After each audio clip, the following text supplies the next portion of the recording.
बिस्मिल्लाहिर्रहमानिर्रहीम। अस्सलाम वालेकुम। कैसे हैं आप सब लोग? उम्मीद करती हूँ ठीक ठाक होंगे। जहाँ भी रहें खुश रहें, आबाद रहें, ज़िंदगी को करें पूरी तरह एंजॉय। तो जनाब, बड़ी ईद यानी कि बकरा ईद आने वाली है बहुत जल्द। बहुत थोड़े से हमारे पास दिन रह गए हैं।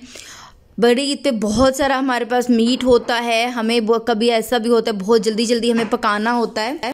उस वक्त जब हमें ये गोश्त डिफ्रॉस्ट करना होता है हम लोग कर तो लेते हैं, लेकिन वो जो गोश्त होता है कई दफ़ा अंदर से उसके रेशे बहुत सख्त रह जाते हैं, बिल्कुल भी सही से नहीं पकता है और उसका टेस्ट भी बहुत अजीब सा फील होता है। ऐसा लगता है बहुत हार्ड ये मीट है। तो जनाब, मैं आज आपको वो तरीका बताऊंगी कि किस तरह से ये जो मीट है ये अंदर तक बिल्कुल इसके जो रेशे हैं वो बिल्कुल डिफ्रॉस्ट हो जाते हैं और सिर्फ 5 से 10 मिनट के अंदर अंदर। अगर आप चैनल पर अभी तक नए हैं और आपने चैनल को सब्सक्राइब नहीं किया हुआ तो प्लीज़ चैनल को सब्सक्राइब कर दीजिएगा और साथ में लगे एक बेल आइकॉन को आपने ज़रूर हिट करना है। अब यहाँ पे मेरे पास है मीट। यहाँ पे कोई भी आप ले सकते हैं, बीफ लें, मटन लें, इट्स अप टू यू।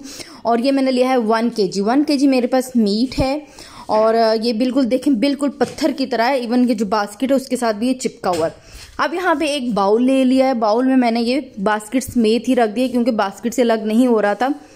इसके बीच में अब मैंने पानी डालना है। ये गर्म पानी है, नीम गर्म भी नहीं है और बहुत खोलता हुआ पानी भी नहीं है। ये मैंने इतना डाला है कि जिससे ये डिप हो जाए जो मीट है पूरी तरह। अब इसके बीच में आपने क्या करना है, नमक डालना है 1 टेबल स्पून। याद रखें 1 kg के साथ 1 टेबल स्पून।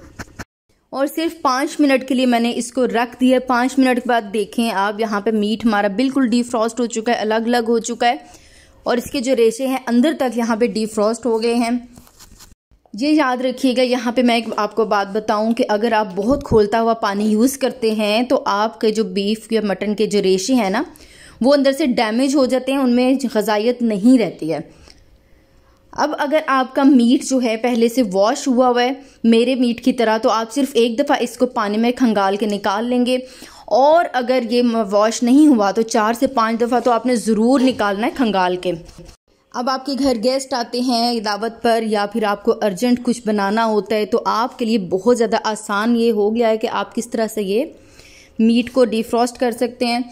अगर आपको ये रेमेडी पसंद आई है, ये तरीका पसंद आया है तो प्लीज़ मुझे कमेंट सेक्शन में दीजिएगा बहुत प्यारा सा फीडबैक। और इस तरीके को आपने ज़रूर फॉलो करना है। शेयर करें फ्रेंड्स के साथ, फैमिली के साथ। मुझे दीजिए इजाज़त। दुआओं में याद रखिए। अल्लाह हाफिज़।